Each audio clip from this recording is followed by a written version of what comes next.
Hi, my name is Bobo, and I'm here to help you work on the Senior Outdoor Art Expert Badge. I say we're going to work on this badge and not complete it because some of the parts of this badge are hard to complete or inadvisable to complete in the given circumstances of this time. Let's go over the steps of the badge. So, step 1, explore art outdoors. Step 2, make something. Step 3, music and nature. Step 4, capture nature. And step 5, design outdoors. Back to step 1. This is the one that I find the hardest to work on right now because it wants you to go out into your community or anywhere around you and find art in nature. Now this can be hard because we're all supposed to be staying indoors for the most part. But there are two things you can do that I think would either help you prepare to complete this step later or you could possibly complete it now. So one step you can do if you don't live near any artwork in nature, and this can be a sculpture, this can be a mural, this can be landscaping even that you think is particularly artful in its design. It wants you to go find these, sketch them, and take notes on them. So that way you can find inspiration from them and also think about the process of creating art for outdoors.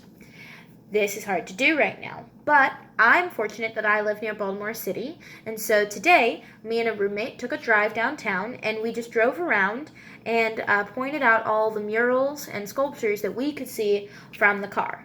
Now, this is super fun and a really nice way to break up the monotony of day-to-day being stuck inside, but we weren't able to get a really close look at the art to really take detailed notes or sketches. So it was fun, and it kind of got my mind thinking about outdoor art, but it wasn't fully completing the step. Now, step 2. This one is one that we can complete right now. This is making something inspired by nature, and this can be creating jewelry from nature. It can also be what we're going to do, which is making a print inspired by nature. So to make a print, you can use a wood block, you can use a rubber stamp pad, or if you're just using stuff that you have at home, you can also use styrofoam. So most people have styrofoam. I'm using a styrofoam tray that I got from some ground beef that I cooked for dinner tonight. I just cleaned it with soap and water, and then I dried it off thoroughly before cutting it up into pieces. And then now that I have all my pieces cut, you're going to etch your designs into the styrofoam. Now, there are two important things to remember when you're doing this. One is that you want your etchings to be nice and deep and well defined. Simple designs work best for this because what we're going to be doing, I'll show you, I just did a little heart here. What we're going to be doing is painting over this, and then when we stamp it onto the paper, the paint will show up on the outside parts and the inside part of the heart, but the lines of the heart will not have paint. Okay, so you want to make them really deep so that way the paint doesn't get in there and still prints onto the paper. Another thing to remember is that if you are doing letters or words or anything where it's important that the design be facing one direction or the other, that when you go to etch it in your styrofoam or wood block, you want to make it backwards. So like I did an L, just as an example. Now this L, when I etched it, is backwards, but when I put it on the paper, it creates a correct side facing L. All right? So now I'm going to get started. Again, it's best to do simple designs here, little things like I did a cloud. This is a flower, supposed to be. An L, a heart. You can do whatever you want though. And as you kind of practice, do trial and error, you can get really good at making these designs. So I'm just using a pen and some styrofoam to press down and create a design inspired by nature.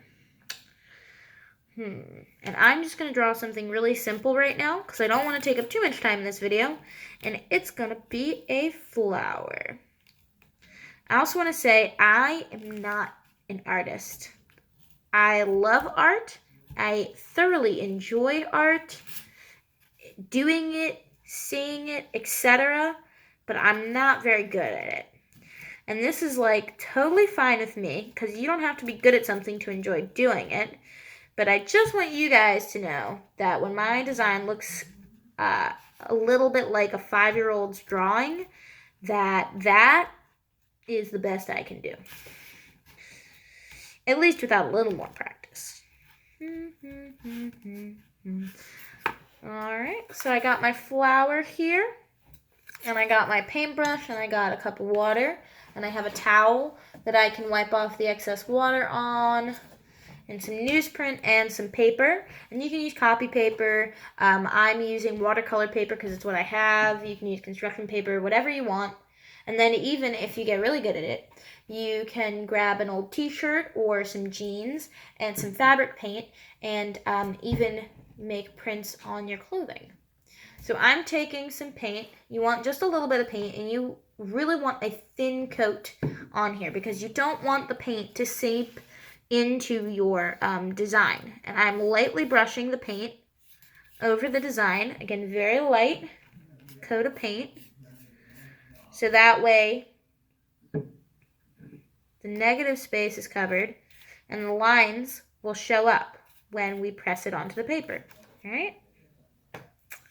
So now that I've got it painted, I'm going to take it on my paper, lay it down, and I'm going to press down really hard. All right? I'm just using my fist here, and then you'll lift it up, and hopefully your design will come out. Ta-da! And again, this is just simple designs that I do because it's fun. But you can go as detailed as you want. You can get as creative as you want with your designs. You can even create something I was doing earlier is I made like a cloud and I have like a bird stamp. And I was going to use different stamps to kind of create a scene in nature. Now, step 3. That's music in nature. This one, again, is a little hard to complete because it wants you to go outside and create music from nature by recording sounds, and this might be hard to do if everyone's inside. It's also, an example of this is to teach some younger Girl Scouts some nature-themed Girl Scout songs. This would also be great to do, maybe over a video call. But the way that I would suggest you do this is to create your own band inspired by nature.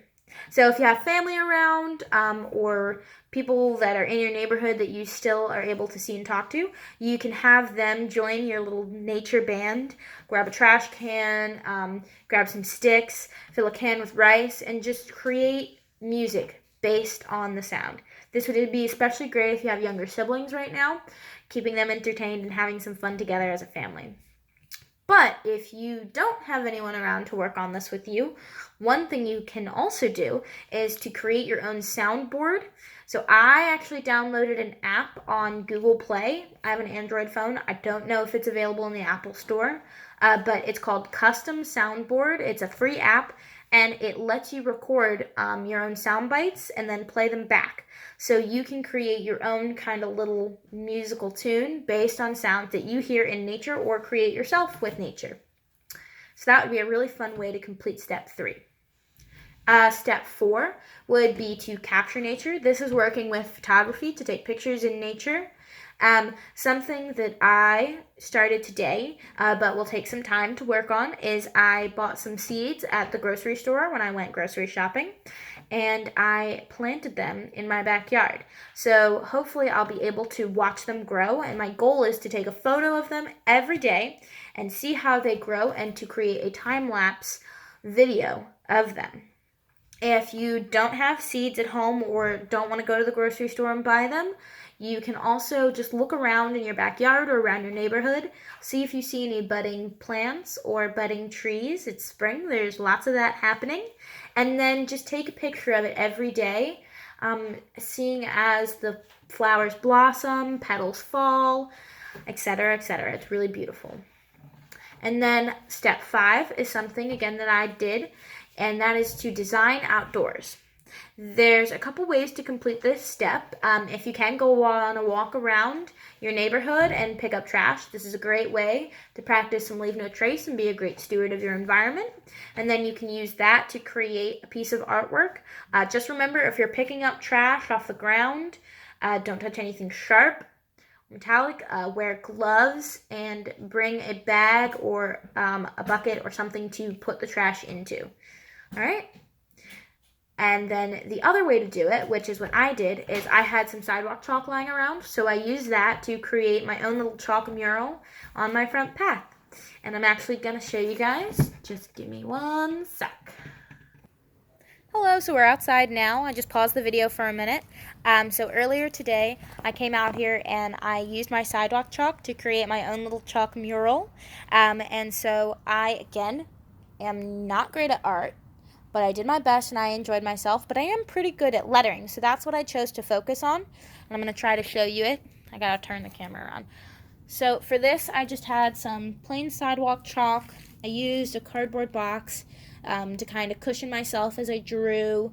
I used a broom to sweep the area clear, and then I have a mug of water because one way to enhance the colors of your chalk drawing is by dipping it in water. Alright, so here is my design. There we go. So I just did something really simple, something to kind of keep me busy, but also that I enjoyed. Of course, it's backwards in this video, but it's a tree. And then it's a quote that says, "Nature, time, and patience are all we need." So this is kind of a quote that I felt was really inspiring, especially right now. Something that's really nice about this time is that I have plenty of time to look outside my window and appreciate the nature around me. And all we need to get through this is patience. So yeah. Alright, thank you so much for listening to my video. Good luck on completing the art badge yourself, and I hope you have a great time.